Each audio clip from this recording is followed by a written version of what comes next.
आप देख रहे हैं पाकिस्तानी खबरों, तज्जियों, तबसरों और अंदरूनी कहानियों पर मुश्तमिल शो इरफान हाशमी और इब्राहिम राजा के साथ दो टोक। बिस्मिल्लाहिर्रहमानिर्रहीम। अस्सलाम वालेकुम, मैं हूँ इरफान हाशमी और आपको प्रोग्राम में खुश आमदीद कहता हूँ। और हमारे साथ मौजूद हैं इब्राहिम राजा साहब। राजा साहब, अस्सलाम वालेकुम। वालेकुम अस्सलाम। इस प्रोग्राम शुरू करने से पहले आप तमाम दोस्तों से दरख्वास्त है कि चैनल को ज़रूर सब्सक्राइब कर लें। और पाकिस्तान में अगर आप तज्ज़िये, ख़बरें और जो डेवलपमेंट्स हैं वो देखना सुनना चाहते हैं तो इससे बेहतरीन प्लेटफॉर्म नहीं होगा। जाकर ज़रूर साथ दें, इस एक मूवमेंट का हिस्सा बने। जमहूरियत की बका और जो एक इस जंग छिड़ी हुई है, इसके लिए आप इस का हिस्सा बने और चैनल को ज़रूर सब्सक्राइब करें। राय साहब, मैं हमेशा ये बात करता हूँ कि जमहूरियत की जंग और जमहूरियत की बका की जंग जो लगी हुई है उसमें आप हमारा साथ दें। अब सर, खबर ये आ रही है राय साहब कि पाकिस्तान में एक तो शेर अफजल मरवत को ना लॉन्च किया गया है और वो ऐसे लॉन्च हुए हैं कि इन्होंने आज ये किए जी स्पेस। राय साहब, और स्पेस के बारे में मैं आपको और हमारे जो दोस्त इस वक्त हमें सुन रहे हैं उनके लिए मैं एक चीज़ शेयर कर दूं। वैसे वहाँ पे टोटल कोई 500-700 लोग जो थे वो ऑब्वियसली लिस्टनर्स थे और उनमें से 4-5 लोग थे ऐसे जिनके पास माइक था। और मैंने भी जाकर देखने की कोशिश की कि ये शेर अफजल मरवत क्या बातें कर रहा है और क्या ये जनरल पब्लिक को भी मौका मिलता है या नहीं मिलता, लेकिन किसी को मौका नहीं मिला। वो 4-5 लोग ना बात कर रहे थे। अब उन्होंने क्या किया कि उन्होंने ना वहाँ पर एक इल्ज़ामात का एक सिलसिला और अलीमा खान को टारगेट किया गया। ऐसा लग रहा था कि ये घंटे की जो स्पेस है वो सिर्फ अलीमा खान के ख़िलाफ़ करने के लिए इनको एक तरह से एक्टिव किया गया है और ये मैदान में उतारे गए हैं। राज साहब, जो इल्ज़ामात थे ये 7 इल्ज़ामात हैं। एक तो ये हम तफसील से डिस्कस करेंगे आज के इस नशिस्त में, और फिर ईद के बाद सुहेल अफरीदी साहब जो हैं क्या वो तहरीक चलाएँगे और सुहेल अफरीदी ने पंजाब हुकूमत को क्या पैगाम दिया। और राज साहब, ये जो त्यारे वाला मामला है ये थम नहीं रहा और त्यारा जो है वो अभी भी उड़ी जा रहा है। और एक तरफ नेशनल आपका फ्लीट पाकिस्तान इंटरनेशनल एयरलाइन, उसकी कीमत और फिर इसकी कीमत, इसके ऊपर मज़ीद वजाहतें आना शुरू हो गई और वफाकी हुकूमत ने कुछ वजाहतें जो हैं वो शुरू की हैं। सेकंड टियर लीडरशिप को आना पड़ा क्योंकि जो थर्ड टियर लीडरशिप थी वो बयानियाँ बनाने में नाकाम रही है। और ऐसा फिर अफगानिस्तान के अंदर पाकिस्तान की कार्रवाई और दहशतगर्दों के ठिकानों को निशाना बनाया गया है और ये एक बड़ी कार्रवाई हुई है। इसकी तफसील भी अपने सुनने वालों के साथ हम शेयर करेंगे, लेकिन लेट्स बिगिन विद शेर अफजल मरवत। राय साहब, आपने शेर अफजल मरवत के ऊपर बहुत सारे प्रोग्राम्स भी किए और आप बेहतर जानते हैं राना, ये जो शेर अफजल मरवत साहब हैं ये इस्लामाबाद में ज़्यादातर पाए जाते हैं। और शेर अफजल मरवत साहब के इस इंटरव्यू के हवाले से जो मुख्तलिफ टेलीविज़न चैनल्स पर दिए गए और फिर एक स्पेस में बैठ कर जो उन्होंने बातें की हैं, पहला इल्ज़ाम इन्होंने पता क्या लगाया है? वो ये कहते हैं जी कि अप्रैल 2024 में सरीना होटल के अंदर एक वकील को बुलाकर कागजात बनाओ, बैरिस्टर गौहर से दस्तखत लेकर मुझे पार्टी चेयरपर्सन बनाओ, मेरे पास इसकी तस्वीरें मौजूद हैं। और फिर जमायमा की तलाक अलीमा खान का किरदार था, हफीजुल्लाह नियाजी को पार्टी से निकलवाने में इनका किरदार था, नमल यूनिवर्सिटी के मामलात में इनका किरदार था, ये डोनेशन खा जाती हैं, नमल यूनिवर्सिटी की उन्होंने बात की है, ये भी इल्ज़ाम है। मरीम से मुलाकात हुई है, ये भी इल्ज़ाम लगा। और फिर उन्होंने एक और इल्ज़ाम लगाया कि इंटेलिजेंस एजेंसीज के साथ इनके ताल्लुकात हैं और इंटेलिजेंस एजेंसीज इनको सपोर्ट करती हैं और शहबाज गिल, आदिल राजा, मोहित पीरजादा को बाहर भिजवाया, ये भी इन्होंने इसमें बात की है। और ये लोग सोशल मीडिया पर बयानियाँ बनाते हैं अलीमा खान के कहने पर, ये भी एक इनके साथ मामला जोड़ा गया। राज साहब, अगर ये मामला ऐसा ही था कि किसी को बाहर भिजवाना तो बेटों को क्यों नहीं भिजवाया गया? उनके ऊपर तो केसेस थे। फिर आपको याद होगा कि एक जो बेटा इनका है, इन्होंने पाकिस्तान की नुमाइंदगी भी करनी थी और वो नहीं जा सका। अगर ताल्लुकात थे तो क्या ये दिखावा है? क्या हुआ है शेर अफजल मरवत को? ये क्यों इस किस्म का बयानिया बनाने की कोशिश कर रहे हैं जो बन नहीं रहा है सर? देखें हाशमी साहब, आपने अलीमा खान साहिबा की बात की तो अलीमा खान साहिबा के मुतल्लिक एक अंदरूनी कहानी हमारे पास मौजूद है। ये अपने व्यूअर्स के साथ शेयर करते हैं क्योंकि अलीमा खान साहिबा के ख़िलाफ़ क्या एक्शन प्लान कर लिया गया है और इस मामले पर किस नोयत की 2 मीटिंग्स हुई हैं। इन दोनों मीटिंग्स का अहवाल अपने व्यूअर्स के सामने रखते हैं और जब हम ये ख़बर अपने व्यूअर्स के साथ शेयर करेंगे तो तब उनको पता चलेगा कि शेर अफजल मरवत को अचानक अलीमा खान साहिबा के ख़िलाफ़ क्यों लॉन्च किया गया है। शेर अफजल मरवत से पहले अली अमीन गंडापुर ने स्पेशल प्रोग्राम्स के अंदर क्यों अलीमा खान साहिबा को निशाना बनाया, और फिर हुकूमती वज़रा ने प्रेस कॉन्फ्रेंस करके ये क्यों कहा कि पीटीआई की बाकी जो लीडरशिप है उसके साथ समझौता हो जाता है, लेकिन अलीमा खान साहिबा उन तमाम समझौतों को वीटो कर देती हैं, माइनस कर देती हैं, और अलीमा खान साहिबा की वजह से सब कुछ गड़बड़ हो जाती है।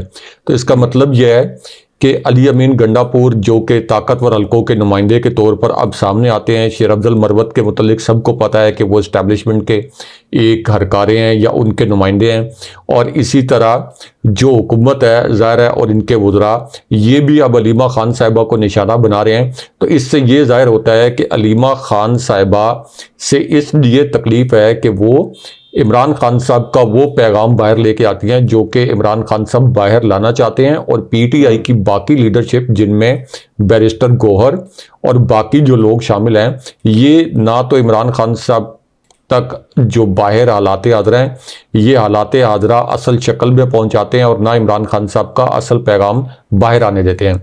अब इस पूरी सिचुएशन में हाशमी साहब, ये अलीमा खान साहिबा ने जो एहतजाज किया और जो कैंपेन की और जो आलमी इंटरव्यूज़ दिए जिसमें उन्होंने इमरान खान साहब की सेहत का मामला उजागर किया, जिसके बाद जो क्रिकेट के आलमी कैप्टन थे उन्होंने खतूत लिखे इमरान खान साहब की रिहाई के लिए और इमरान खान साहब को बेहतरीन ट्रीटमेंट देने के लिए बेहतरीन जो दस्तयाब ट्रीटमेंट है, और उसके बाद जो ट्वीट्स हुई हैं इमरान खान साहब के हक़ में इंटरनेशनल लेवल पर, चाहे वो इंटरनेशनल कैप्टन्स हों, चाहे वो इंटरनेशनल सेलिब्रिटीज़ हों, और इसी तरह इंडिया से भी ट्वीट्स हुए हैं, इसी तरह वेस्ट इंडीज़ से भी ट्वीट हुए हैं, श्रीलंका से ट्वीट हुए हैं।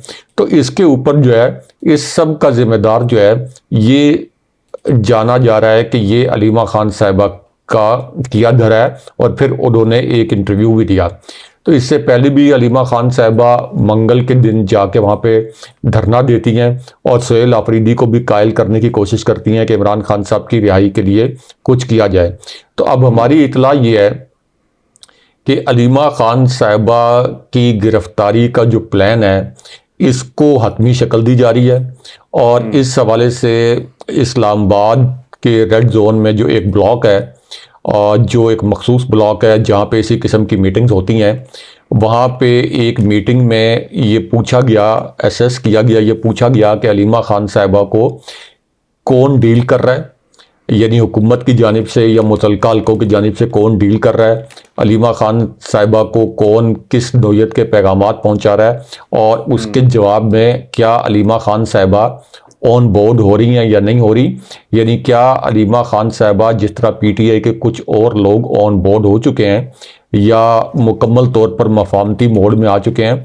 तो अलीमा खान साहिबा जो हैं ये इस वक्त इनका जो रिएक्शन होता है जब हुकूमत की जानिब से इनके पास कोई बात पहुंचाई जाती है तो वो रिएक्शन क्या है, तो उसके अंदर ये बताया गया है कि अलीमा खान साहिबा जो हैं ये हुकूमत की बात मानने के लिए तैयार नहीं हैं, ये इस बात पर भी आमादा नहीं है कि वो इंटरनेशनल चैनल्स को इंटरव्यूज़ नहीं देंगी, वो इस बात पर भी आमादा नहीं है कि इमरान खान साहब की सेहत के हवाले से जो उनको जेल में ट्रीटमेंट मिल रहा है इसी को यानी इसी के ऊपर रजामंद हो जाएं और इसको बड़ा इशू ना बनाएं, और इमरान खान साहब की रिहाई के लिए जो वो कैंपेन करना चाहती हैं, जो तहरीक सोहेल आफरीदी से चलवाना चाहती हैं, वो उससे भी पीछे हटने के लिए तैयार नहीं है। यानी अलीमा खान साहिबा कॉम्प्रोमाइज़ नहीं कर रही किसी भी सूरत। तो उसके बाद फिर चूँकि अलीमा खान साहिबा पे इन्होंने पहले भी काफ़ी केसेस आप ये कह लें कि दायर करने की कोशिश की थी, तो अब इन्होंने ये एक लायामल बनाया है कि जो एक 24 नवंबर 2024 का धरना था, उस धरने में जो कि इस्लामाबाद में डी चौक में हुआ था, तो उस धरने से जुड़े जो मुकदमात हैं इनमें अलीमा खान साहिबा को गिरफ़्तार कर लिया जाए। और इससे पहले जो अलीमा खान साहिबा की गिरफ़्तारी होती थी वो 1-2 दिन की होती थी या चंद घंटों की होती थी, और उनको छोड़ दिया जाता था या कहीं दूर जाकर अडियाला जेल से किसी दूर मकाम पर उन्हें छोड़ा जाता था।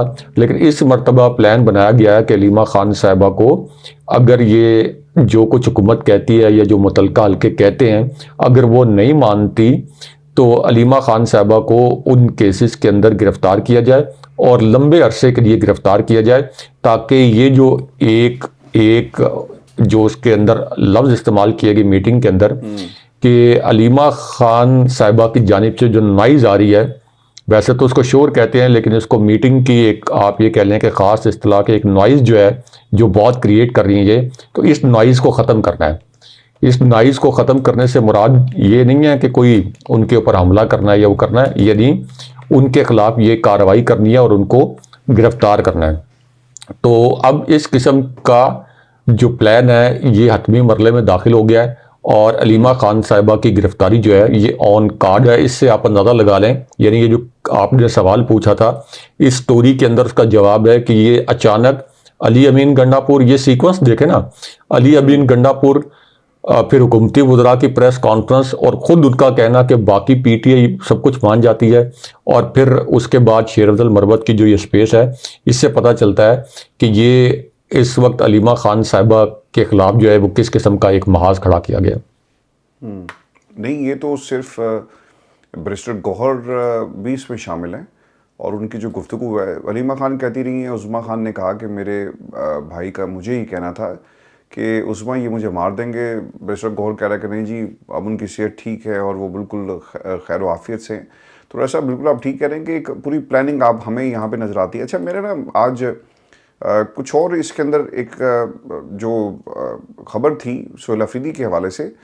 अच्छा, सोहेल अफरीदी साहब एक तकरीब में उन्होंने ना, एक तो जो उनके ऊपर इल्ज़ामात लग रहे थे उसका उन्होंने बड़ा तफसील के साथ जो है वो जिक्र किया, और फिर दूसरी चीज़ वो जो कह रहे हैं कि क्या होगा आने वाले दिनों में, यानी ईद के बाद। राशा, मैं चाहूँगा कि पहले ये सुन लें और फिर उसके बाद हम इस पर अपना एनालिसिस भी देते हैं।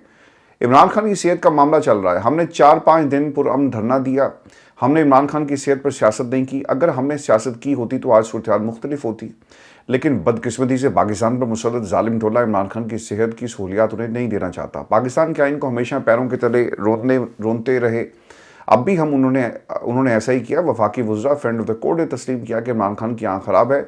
सुप्रीम कोर्ट ने हुक्म दिया कि इमरान खान का इलाज करवाया जाए, लेकिन अभी तक ये इलाज नहीं हुआ। एक भगोड़े की जाली प्लेटिस थी, लेकिन मेरे लीडर इमरान खान ने बड़े दिल का मुजाहरा किया। 4 साल बाद वो वापस आता है, 4 हफ्तों के लिए गया। अगर हम उस दिन कॉल देते तो आज हालात शायद मुख्तलिफ होते। हमने 13 के मुतासिरीन की 4 अरब उसके लिए जारी किए, लेकिन यहाँ पर मीडिया मेरे गले को आ गया। लेकिन अब 11 अरब का एक जहाज़ है और मीडिया मुकम्मल खामोश है, और ये जहाज़ इसराइल से ख़रीदा गया। 5300 अरब की करप्शन की, और जो कि साबित हुआ। एक तरफ 5300 अरब की करप्शन करते हैं, दूसरी तरफ 4700 अरब रुपया हमारा बकाया जात है जो हमें नहीं देते। अच्छा, इन्होंने ना कुछ बातें जो जहाज़ के हवाले से की, मैं इस पर भी चाहूँगा कि आप अपना कमेंट दें। लेकिन ऐसा सोहेल अफरीदी जो बातें कर रहे हैं ना, आज मैं वो देख रहा था कि मुर्शी को जब हार्ट अटैक हुआ ना, तो एक कंपैरिजन वो हमने अपने दूसरे प्लेटफॉर्म पे ना एक वीडियो भी तैयार की है। थोड़ा सा वो कंपैरिजन क्या है। अच्छा, 6 साल उसे जेल में रखा गया, वोट की ताकत से वो मुल्क का सरबराह बनता है। 6 साल कैद तन्हाई, जो कुछ इमरान खान के साथ हो रहा है उसके साथ भी यही कुछ हुआ था। कैद तन्हाई, बच्चों से मुलाकात नहीं करने दी जाती, फैमिली को एक्सेस नहीं था। राय साहब, सॉलिटरी कन्फाइनमेंट 6 साल, फिर बहुत सारी बीमारियां, डॉक्टर्स तक एक्सेस नहीं था, और उसके साथ साथ वकला का एक्सेस नहीं था, मीडिया का एक्सेस नहीं था, हर किस्म के एक्सेस जो थे वो ख़त्म कर दिए गए। और फिर क्या हुआ, वो अदालत में जब पेश हुए वहीं पे हार्ट अटैक हो जाता है। लेकिन ये एडिंग फैक्टर्स थे जिन्होंने एक दिन में नहीं, कई सालों में, 6 सालों में उनको इस मुकाम तक पहुंचाया, और हार्ट अटैक हो गया, जिसको डिक्लेयर किया गया हार्ट अटैक हो गया। खान साहब के हालात को मुख्तलिफ तो नहीं नज़र आ रहे, 3 साल तो हो गए हैं, आंखें ज़ाया कर दी। बीमारी वैसे तो कोई नहीं थी, लेकिन बीमार इन लोगों ने कर दी है। राय साहब, देखें, बहुत सी मिसालें हैं जहाँ पे अपोजिशन लीडर्स को, जो कि आपके लिए एक बहुत बड़ा चैलेंज बन के सामने आते हैं, तो उनकी ज़िंदगियां ख़त्म की गई हैं। आपने मोहम्मद मुर्सी की मिसाल दी, इसी प्लेटफॉर्म पर हम ये डिस्कस भी कर चुके हैं। इसी तरह रशिया के अंदर जो अपोजिशन लीडर थे उनको एक ख़ास किस्म के जहर के ज़रिए उनकी जान ली गई, उसके ऊपर फिर बरतानवी तहकीकाती कमीशन और इसी तरह जो यूरोपीय तहकीकाती कमीशन है उन्होंने अपनी रिपोर्ट्स दी और ये बड़ी अलार्मिंग बात थी कि एक ख़ास किस्म का जो जहरीला मेंढक है उसके जहर इस्तेमाल करते हुए अपोजिशन लीडर को मारा गया।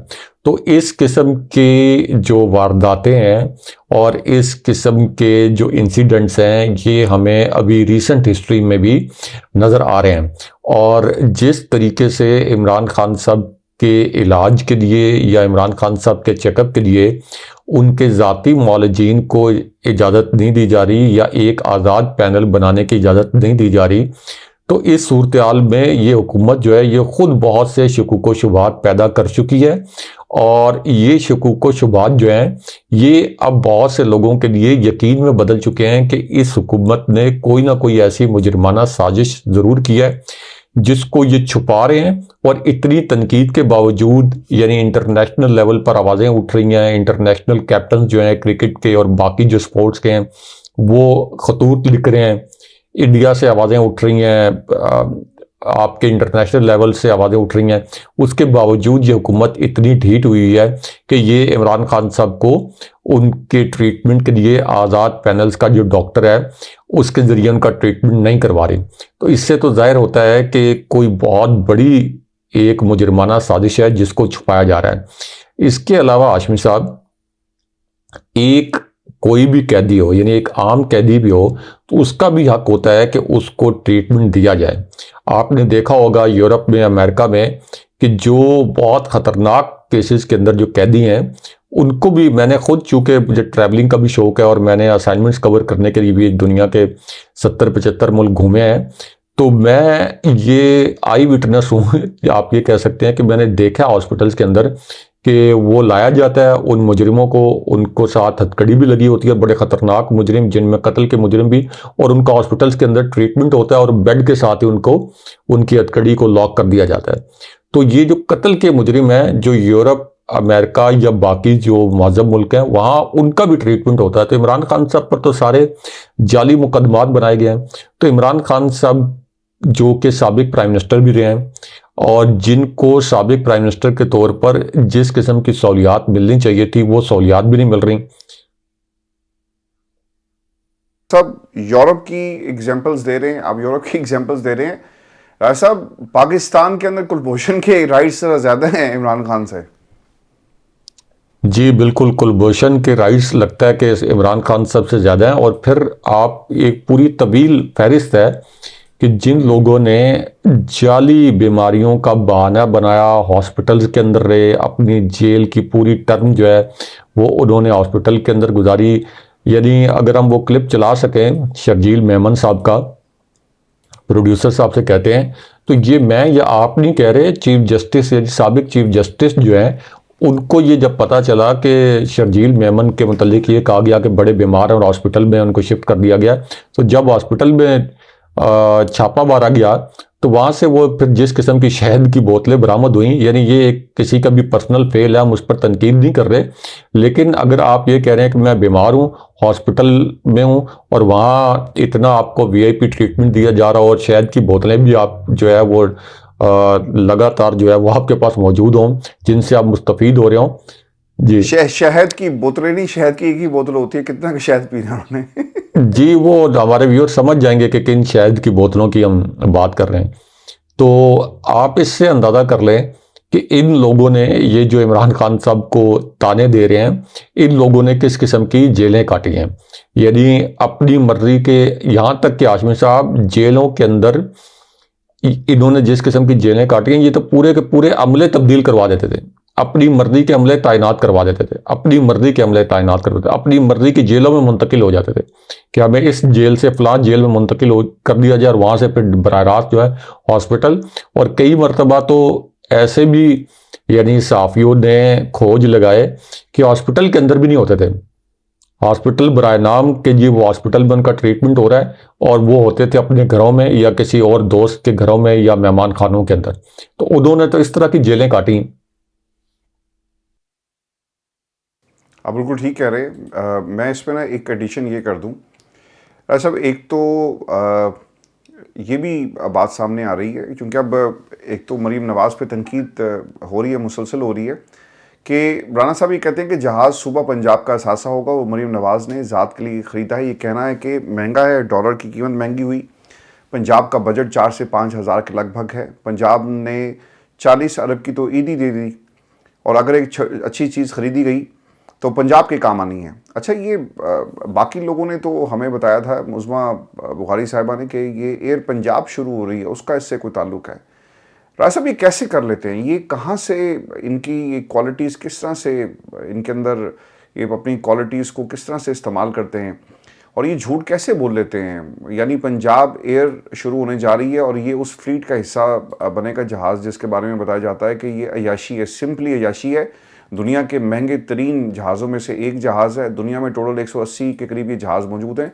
आज मैं ना वो वीडियोज़ देख रहा था, अभी हमारे पास चल भी रही हैं, जिसमें मरीम नवाज़ के दस्तरखान के ऊपर उनकी पैनाफ्लेक्स, डब्बों पे उनकी तस्वीर, और हर सीट से पहले, यानी जहाँ पे लोगों को उन्होंने चटाई पे बिठाया, उससे पीछे आप देखें दर्जनों के हिसाब से उनकी तस्वीरें लगी हुई हैं। राज साहब, दूसरी मैं एक तस्वीर देख रहा था KPK की, वहाँ पे लोगों को खाना खिलाया जा रहा है। ऑब्वियसली रमज़ान में ये हुकूमतें करती हैं, लेकिन हमें वहाँ पे किसी की सोहेल अफरीदी की तस्वीर नज़र नहीं आई। आपने देखा हो ना, जब कोई ब्रांड लॉन्च किया जाता है, क्योंकि मरूसियत का ब्रांड है, तो उसकी तशहीर की जाती है, ज़बरदस्त मीडिया कैंपेन, इश्तिहारात दिए जाते हैं कि यार ब्रांड गिरे ना। तो मरीम नवाज़ के साथ भी कुछ यही मामला है। राज साहब, ये जहाज़ वाला मामला इनकी जान छोड़ेगा कि नहीं छोड़ेगा, या अभी मज़ीद चीज़ें एक्सपोज होना बाकी हैं इस हवाले से? एक तो हाशमी साहब, जो आपने सवाल किया कि ये इतना झूठ कैसे बोल लेते हैं, तो इसके ऊपर मैं बर्जस्ता ये जवाब देने लगा था कि हाशमी साहब, आप इतने सादा हैं, या आज कोई आपको रोज़ा वगैरह लगा हुआ है और रोज़े की वजह से आपकी याददाश्त जो है वो खो गई है, इस वजह से आप ये सवाल पूछ रहे हैं कि ये इतना झूठ कैसे बोल लेते हैं। हाशमी साहब, 8 फरवरी 2024 के इलेक्शन में हारने के बावजूद, बदतरीन शिकस्त के बावजूद, जितने झूठ इन्होंने बोले और उन झूठों के नतीजे में जिस तरीके से ये इक़्तिदार में आए हैं, तो अगर इनमें कोई एहसास शर्मिंदगी होता, कोई एहसास नदामत होता कि हमें झूठ नहीं बोलना चाहिए, तो झूठ की इमारत पर खड़े होके तो ये इक़्तिदार में आए हैं, तो क्या ये इक़्तिदार में होते? झूठ की इमारत पे खड़े होके मियां नवाज शरीफ ने ज़बरदस्ती यास्मीन राशिद साहिबा से एक नशिस्त छीनी। एक तो वैसे तो दोनों नशिस्तें हार गए थे। झूठ की इमारत पर खड़े होकर इन्होंने अल जज़ीरा चैनल की जो रिपोर्ट थी, उसमें जब नवाज शरीफ का और इलेक्शन कमीशन का मौक़िफ़ मांगा गया तो इन्होंने अपना मौक़िफ़ नहीं दिया। तो इनकी जो पूरी सियासत है, इनकी पूरी सियासत ये झूठ पर खड़ी है। आपने अज़मा बुखारी की बात की, लाहौर में जो माँ बेटी मेन हॉल में गिर के जहाँ बाक हो गई थी, उसके ऊपर देखें इन्होंने कितना झूठ बोला। और इससे पहले यही अज़मा बुखारी हैं, ये खैर अज़मा बुखारी का एक ट्रैक रिकॉर्ड भी है। ये मियां नवाज शरीफ को भी जब माजी में ये नून लीग के मुखालिफ होती थी तो ये राह का एजेंट करार देती थी। अब वो कहती हैं कि मैं इस पर माफ़ी मांग चुकी हूँ। चलें, अच्छी बात है, उन्होंने ये एतराफ़ कर लिया। पहले तो मानती भी नहीं थी कि उन्होंने कभी ये बात की है। तो ये तो पूरी हुकूमत ही झूठ पे खड़ी है। अब ये कहना, लेकिन बाबूजी ने कैसे माफ कर दिया होगा इनका? वो तो किसी को माफ नहीं करते। सुनने में तो उनके बारे में यही आया है कि वो याद रखते हैं, वो जो आप भी अक्सर बताते होते हैं कि कीना, और वो याद रखते हैं कि किसने इनके बारे में क्या कहा था। राय साहब, बाबूजी की चूंकि आपने बात की नवाज शरीफ साहब की, तो नवाज शरीफ साहब, पाकिस्तान मुस्लिम नून का ये दावा है कि नवाज शरीफ साहब जो हैं वो बड़े मकबूल, और सारा हुकूमत उन पाकिस्तान की आवाम उनके साथ खड़ी है। मैंने एक सवाल मैं चाहूंगा, घर के अंदर बहुत मकबूल है। आपकी आवाज कट गई, क्या कह रहे हैं सर? अपने घर के अंदर बहुत मकबूल हैं, अपने हाँ, ये नवासियों में बहुत मकबूल हैं। बिल्कुल बहुत मकबूल हैं, और होना भी चाहिए। अब उसमें ना एक सवाल ये तो था, जो वैसे मैं बात कर रहा हूँ कि ये जो वैसे मैं बात कर रहा हूँ, यानी एक सियासी बात से अलग, कि वो बिल्कुल अपने घर में मकबूल होंगे, अपने नवासों के दरमियान भी मकबूल होंगे, क्योंकि जो भी आपके नाना होते हैं, जो दादा होते हैं, वो अपने पोतों में, पोतियों में, नवासियों में बहुत मकबूल होते हैं। बिल्कुल ठीक है। मेरा सवाल, वो कहते हैं ना कि उसका जो सवाल का जो लुत्फ है वो आना चाहिए। वो सवाल ये रहा साहब कि नून लीग ने अपने बाबूजी को, जो बहुत मकबूल हैं बकौल उनको पाकिस्तान का वज़ीर आज़म क्यों नहीं बनाया? अगर मकबूल थे, और मरहूम इरफान सदीकी साहब कहा करते थे कि हम एक वर्ल्ड रिकॉर्ड बनाने जा रहे हैं, पार्टी का ये, मैं आपको ना एग्जैक्ट वर्ड बताता हूँ, पार्टी का ये ख्याल है कि नवाज शरीफ साहब ही वजारत उज़्मा के उम्मीदवार हैं, और हम चाहते हैं कि पार्टी का ये ख्याल है कि वो एक वर्ल्ड रिकॉर्ड बनाएंगे। तो ऐसा वर्ल्ड रिकॉर्ड क्यों नहीं बना? क्या हुआ ऐसा? एक डील, आदत हो गई है डीलों की, और बता दिया गया था कि भाईजान आपको हम इज्जत से आपको ये फेस सेविंग दे रहे हैं और एक सीट आपके नाम कर रहे हैं, और एक ऐसी औरत को जिसका क्या कसूर है कि उसने नवाज शरीफ को हराया, वो आज जेल में सड़ रही है। तो ये तो नून लीग की हकीकत तो साहब ये है। देखें, एक तो मियां नवाज शरीफ जब लंदन से वापस लाए गए थे और कुछ कमिटमेंट्स के साथ वापस लाए गए थे, तो जो हल्के इनको वापस लेके आए थे उनका भी ये ख्याल था कि शायद चूंकि पीटीआई को इतने बुरे तरीके से क्रश किया जा चुका है, पीटीआई को कॉर्नर मीटिंग तक नहीं करने दी गई, पीटीआई से बल्ले का इंतखाबी निशान छीन लिया गया, पीटीआई के खिलाफ प्रेस कॉन्फ्रेंसेस करवा के अलग करवा दिया गया, जो इनके यानी आप कह लें कि जो मेन लीडर्स थे उनको अलग करवा लिया गया, जहांगीर खान तरीन का एक अलग सियासी धड़ा लॉन्च करवा दिया गया, परवेज खटक से एक और पार्टी लॉन्च करवा दी गई। तो उनके वहमो गुमान में भी नहीं था कि ये इतने नालायक निकलेंगे, ये नून लीग वाले इतने नालायक निकलेंगे और इतने गैर मकबूल निकलेंगे कि ये 2/3 से भी जायद अक्सरियत से यानी तहरीक इंसाफ जीत जाएगी और इनको इबरतनाक शिकस्त होगी, और आधी रात को हमें जाके वो बक्सों से और बैलेट बॉक्सेस से हमें जाके नताइज तब्दील करने पड़ेंगे। तो जिस वक्त नताइज आए और बाद में फिर नताइज तब्दील हुए, तो उसके बाद तो फिर मियां नवाज शरीफ की जो सियासी हैसियत पहले ही नहीं थी वो तो मुकम्मल तौर पर ज़ीरो हो गई। यदि मियां नवाज शरीफ अपनी दोनों नशिस्तें भी हार गए थे, मियां नवाज शरीफ को उन्होंने कहा ज़्यादा ज़्यादा आपको ये फेस सेविंग दे देते हैं कि चलें ये यास्मीन राशिद साहिबा वाली सीट जो है ये आपको जितवा देते हैं, ज़्यादा से ज़्यादा ये फेस सेविंग, क्योंकि उसके बाद तो पता चल गया ना कि इनकी जो सियासत है ये मुकम्मल तौर पर दफन हो चुकी है। जो कुछ किया है हमने किया है, और जो कुछ आगे जाके तनकीद होनी है वो भी हम पर होनी है। तो सारा बोझ तो और हल्कों पे पड़ गया ना। तो इसलिए मियां नवाज शरीफ की वज़ीर आज़म के तौर पर कबूलियत जो है ये ख़त्म हो गई। अब ये जो कहते हैं कि मियां नवाज शरीफ खुद वज़ीर आज़म नहीं बने, ये आपके उस सवाल का जवाब है जो आपने पूछा था कि ये इतना झूठ कैसे बोल लेते हैं। आप इलेक्शन से 2 दिन पहले का अखबार निकाल के देख लें, उसके अंदर पहली मर्तबा तारीख में एक इश्तिहार को खबर की जगह पे यानी लीड और सुपर लीड जो खबर की जगह होती है वहां पे एक इश्तिहार छापा गया वज़ीर आज़म नवाज शरीफ। और वो किसने इश्तिहार छपवाया? नून लीग ने, कि नवाज शरीफ जो है वज़ीर आज़म होंगे। और ख़बर इस तरह से लगवाई गई कि जैसे एक दिन पहले इलेक्शन हो गया है, नून लीग जीत गई है और नवाज शरीफ को वज़ीर आज़म नामजद कर दिया गया या वो हलफ उठा रहे हैं। तो ये इस कदर झूठे हैं कि अब कहते हैं कि मियां नवाज शरीफ ने तो खुद वज़ीर आज़म ना बनने का फैसला किया। ये बात नहीं है, इन्होंने तो पूरा जोर लगाया, तो ना तो इनकी मकबूलियत थी और ना इनकी कबूलियत थी, इस वजह से ये वज़ीर आज़म नहीं बन सके। जो आपने बात की कि राना सनाउल्लाह कहते हैं कि ये तो पंजाब हुकूमत का असासा है और 40 अरब रुपए की ईदी दे दी। 40 अरब रुपए की ईदी आपने अपनी जेब से दी है, मरियम नवाज ने अपनी जेब से दी है।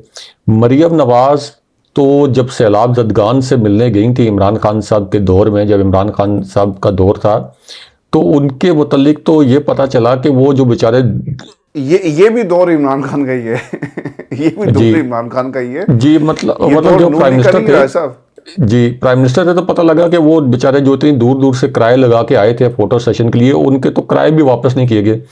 तो ये कोई 10 अरब रुपए 11 अरब रुपए ये कोई इन्होंने अपनी जेब से दिए हैं। जो 40-50 अरब रुपए की बात की जा रही है कि रमज़ान पैकेज तो हर हुकूमत देती है, ये क्या इन्होंने अपनी जेब से दिया है? ये क्या कोई पंजाब हुकूमत ने कोई लोगों पे एहसान किया है?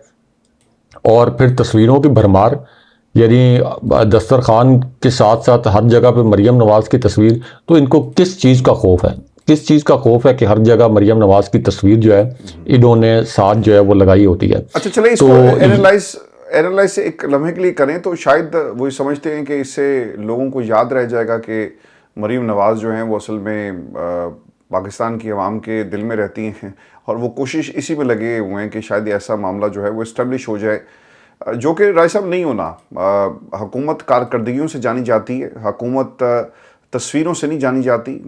तारीख में तस्वीरें जो ज़िंदा रहती हैं वो वहशत की तस्वीरें हैं, वो भूख की तस्वीरें हैं जो पाकिस्तान की आवाम की हैं।